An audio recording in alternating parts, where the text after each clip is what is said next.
Setelah menyelesaikan proses rekapitulasi suara pemilihan presiden dan wakil presiden, KPU Kota Palembang mulai hari Rabu 1 Mei mengadakan rapat pleno rekapitulasi perhitungan suara untuk tingkat DPR RI, DPD RI, DPRD Provinsi, dan DPRD Kota secara sekaligus. Proses rekapitulasi suara tingkat kabupaten kota pada saat pantauan berjalan dengan lancar. Ketua KPU Kota Palembang, Eftiani, mengatakan sebelumnya memang dijadwalkan melakukan proses rekapitulasi DPR RI saja.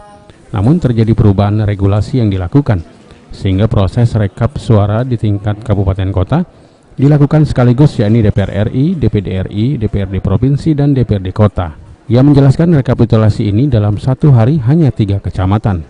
Karena waktu rekapitulasi masih panjang dan untuk menjaga kesehatan PPK, saksi, serta petugas yang terlibat agar tidak terlalu lelah, maka proses rekap suara tingkat kabupaten kota dibatasi 3 kecamatan dalam satu hari. Perubahan ini memang ada regulasinya, deh. Regulasi rekap itu, ya regulasinya itu per tingkatan, per kecamatan baru pindah. Nah, kita harapkan setiap hari kita bisa bacakan rekap itu untuk 3 kecamatan per kecamatan.